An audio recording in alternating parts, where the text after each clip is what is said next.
Everyone, I am Aiman Khan and welcome to law aid by Aiman. अभी हम पढ़ रहे हैं मुस्लिम लॉ और आज का हमारा टॉपिक है गार्जियनशिप। ओके, जब एक इंसान माइनर होता है या अनसाउंड माइंड का होता है तो वो अपनी प्रॉपर्टी और खुद को नहीं हैंडल कर पाता। ओके, ना वो अपना ख्याल रख पाता है चीज़ों का, ना वो अपनी प्रॉपर्टी का रख पाता है। अगर उसके पास कोई प्रॉपर्टी है तो उस चीज़ के लिए होता है एक गार्जियन। तो गार्जियन किस किस चीज़ को के लिए होता है? एक माइनर के लिए, वो इंसान जो अनसाउंड माइंड का है, ल्यूनेटिक है, इन सब के लिए एक गार्जियन होना ज़रूरी होता है जो उसकी प्रॉपर्टी का और उसका ध्यान रखता है और उसके बिहाफ पे डिसीजंस लेता है जब तक वो माइनर रहता है तब तक। ओके, तो ये होता है गार्जियन। तो गार्जियन क्या होता है? Guardian is a person having the care of the person of a minor और ऑफ हिज प्रॉपर्टी और of both his property and person. This was guardian. Now minor क्या होता है? Minor is a person who has not attained the age of puberty. Okay, और ये age vary करती है। ठीक, कैसे? डिवोर्स एंड डावर, माइनॉरिटी की एज होती है 15। तो जो मुस्लिम्स होते हैं वो इंडियन मेजॉरिटी एक्ट 1875 से गवर्न होते हैं। Okay, except in 3 cases, dower, marriage and divorce. इन 3 केसेस में जो एज ऑफ माइनॉरिटी होती है वो 15 से कम होती है। मतलब 15 अटेंड कर ले एक बच्चा तो वो मेजर हो जाता है। ओके, और वो अपने इन 3 चीजों से रिलेटेड डिसीजंस ले सकता है।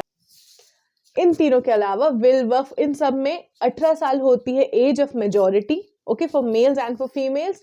लेकिन अगर कोर्ट ने गार्जियन अपॉइंट किया है उस माइनर के लिए तो वो एज 21 साल की हो जाती है। Now let's move further to the types of guardian होती हैं। ओके, पहला गार्जियनशिप इन मैरिज, दूसरा guardianship of person of the minor for custody, तीसरा गार्जियनशिप ऑफ प्रॉपर्टी। पहला हम डिस्कस करते हैं जबर, that is guardianship of marriage. Muslim law में one of the essentials of marriage is competent parties. Okay, मतलब puberty attain कर लेना होता है पार्टीज को फॉर मैरिज। इसका एक्सेप्शन यह है कि जो गार्जियंस होते हैं उन पार्टीज के, वो उनके बिहाफ पे मैरिज कॉन्ट्रैक्ट एंटर कर सकते हैं जब वो माइनर हो, है ना। ये उसका एक्सेप्शन था जो हमने पढ़ा था। इसका मतलब जो गार्जियन है उनको ये हक भी होता है कि वो माइनर्स की शादी कर दे और उनके बिहाफ में मैरिज कॉन्ट्रैक्ट में आ जाए।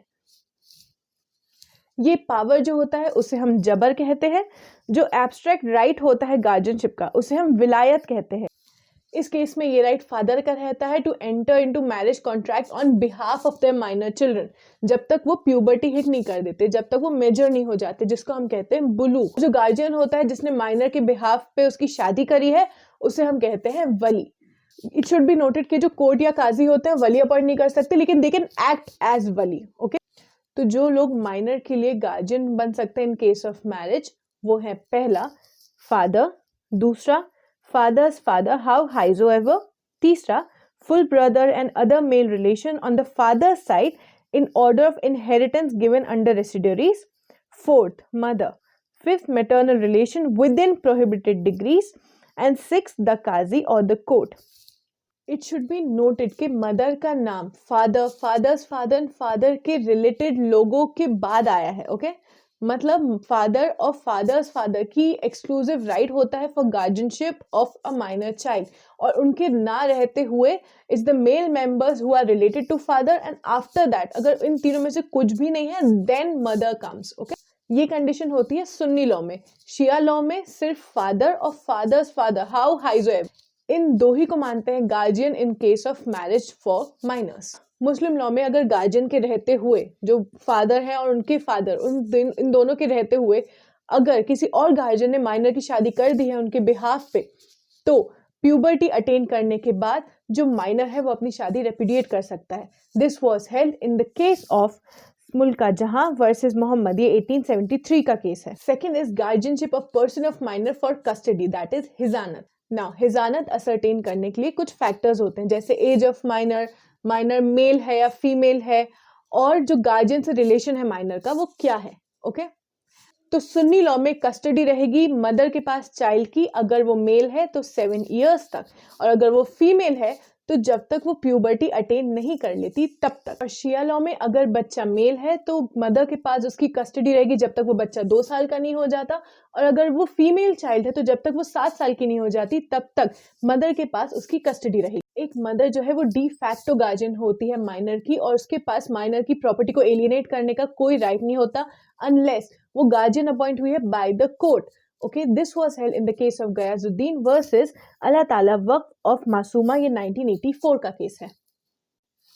Also, custody of unmarried girl जो है वो उस इंसान को नहीं मिल सकती जो उससे प्रोहिबिटेड डिग्री में रिलेटेड नहीं है. In case of illegitimate child की कस्टडी का राइट होता है मदर के पास. Was held in the case of Gauhar Begum versus Suggi Begum that the mother of an illegitimate daughter is in Mohammedan law entitled to its custody and the refusal to restore the child to its mother was illegal detention. In Sunni law father को custody मिल सकती है boy की अगर वो या तो 7 साल का हो या तो 7 साल से ऊपर हो, और अनमैरिड गर्ल की जिसने प्यूबर्टी अटेन कर ली हो. और शिया लॉ में कस्टडी तब मिल सकती है फादर को अगर वो मेल चाइल्ड है तो वो 2 साल या उससे बड़ा हो, और अगर वो फीमेल चाइल्ड अनमैरिड गर्ल है तो 7 साल या उससे बड़ी हो. Next, that is third, is guardianship of minors property. ये 3 तरह से हो सकते हैं. पहला, लीगल और नेचुरल गार्जियन. दूसरा, guardian appointed by the court. और तीसरा, डी फैक्टो गार्जियन. तो अगर माइनर के पास कोई प्रॉपर्टी है जिसको मैनेज करने के लिए गार्जियन चाहिए तो ये 3 तरह के गार्जियन जो है वो माइनर की प्रॉपर्टी संभाल सकते हैं, मैनेज कर सकते हैं. पहला हम आते हैं नेचुरल या लीगल गार्जियन पे. Father has the exclusive right to be a natural guardian of a minor. Okay, तो लीगल गार्जियन हो सकते हैं पहला फादर, दूसरा the executor appointed by the father's will, तीसरा द फादर्स फादर, और चौथा the executor appointed by the will of the father's father. Thus, mother, mother's uncle, these people are not entitled to be the guardian in case of property of the minor. लेकिन अगर father या father's father, mother, brother, uncle etcetera इन लोगों को executor बना देते हैं अपनी विल का, तो फिर वो राइट एंजॉय करेंगे जो कि फादर या फादर्स फादर जो जिन्होंने भी उनको एग्जीक्यूटर बनाया है वो एंजॉय करते. लेकिन एक्सेप्ट फादर या फादर्स फादर किसी के पास राइट नहीं होता टू अपॉइंट एन एग्जीक्यूटर और executrix. Okay, in the case of Ghulam Hussaini Qutubuddin Maner versus Abdul Rashid Abdul Razak Maner, the Supreme Court of India has held that a mother of the minor cannot be appointed as his guardian to accept gift on his behalf during the lifetime of minor's father. In Muslim law, एक guardian के पास right होता है to sell the property of minor अगर वो property बेचना ही minor के maintenance के लिए ज़रूरी है और माइनर के पास और कोई और चारा या कोई ऑप्शन नहीं है अपनी सस्टेनेंस के लिए. ओके, तो इन सब ग्राउंड्स पे एक गार्जियन जो है वो एक माइनर की प्रॉपर्टी सेल कर सकता है. Next, that is second, is guardian appointed by the court. अगर एक माइनर के पास कोई नेचुरल या इलीगल गार्जियन नहीं है तो फिर कोर्ट के पास ये हक होता है कि वो एक माइनर के वेलबींग के लिए उसके लिए गार्जियन अपॉइंट करे, या तो माइनर के लिए या तो माइनर की प्रॉपर्टी के लिए. ओके, इस तरह के जो गार्जियंस होते हैं जो कि कोर्ट अपॉइंट करता है वो गवर्न करता है guardianship and wards act 1890, and ये अप्लाई होता है सारे इंडियंस पे regardless of religion. And without court's permission जो गार्जियन होगा माइनर का जिसको कोर्ट ने अपॉइंट किया है वो फॉलोइंग चीजें एक साथ नहीं कर सकता जो ये है. नेक्स्ट है डी फैक्टो गार्जियन. वो गार्जियन जो ना ही लीगल गार्जियन है, ना ही कोर्ट ने अपॉइंट किए हैं, ना ही फादर की विल के थ्रू उनके पास वो पावर आई है, वो गार्जियन होता है डी फैक्टो गार्जियन. ऐसे गार्जियंस के पास माइनर की प्रॉपर्टी से राइट्स नहीं होते, ना सेल करने के, ना लीज, ना मॉर्टगेज, नथिंग. वो सिर्फ एक कस्टडियन होते हैं माइनर के और उनकी प्रॉपर्टी के. ओके, एक और तरह का गार्जियन होता है मुस्लिम लॉ में, दैट इज टेस्टामेंटरी गार्जियन. ये वो गार्जियन होता है जिसको फादर या फादर्स फादर ने विल में माइनर का गार्जियन बनाया हुआ है. Okay, so by will.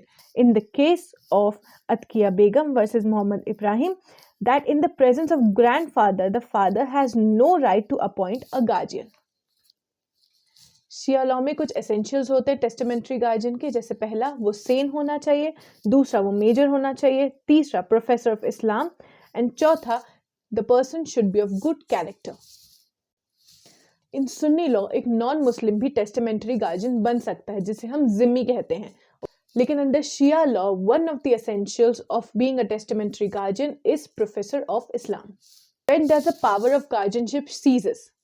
In case of guardianship of person, इन सब केसेस में गार्जियन की पावर जो है वो खत्म हो जाती है. And in case of guardian of property, now let's look at some of the differences between Sunni and Shia law guardianships related. पहला है, इन केस ऑफ जबर फादर और ग्रैंडफादर के बाद बहुत सारे रिलेशंस होते हैं जो कि माइनर का गार्जियन हो सकते, लेकिन शिया लॉ में father and true grandfather can only be guardian of the minor in case of जबर, that is marriage. Okay. Second, Sunni law में मदर की कस्टडी जो होती है उसकी एज होती है for male 7 years and for female till the minor attains the age of puberty. लेकिन शिया लॉ में यही चीज होती है फॉर मेल्स जब तक वो 2 साल का नहीं हो जाता एंड फॉर फीमेल्स जब तक वो 7 साल की नहीं हो जाती। Okay. The last is, Sunni law में अगर जो माइनर है उसकी शादी एक गार्जियन ने करी है हु इज नॉट फादर और ग्रैंडफादर, तो वो जो शादी है वो after attaining age of puberty वो माइनर जो है वो रेपुडिएट कर सकते। लेकिन शिया लॉ में ऐसी मैरिजेस इनइफेक्टिव होती हैं और रेटिफाई करने के बाद ही ऑपरेटिव होती। So this was guardianship in Muslim law in very short with the case laws. If you want me to teach any of the subjects of law, please comment down below and I'm going to surely make a video on that. Good luck and bye.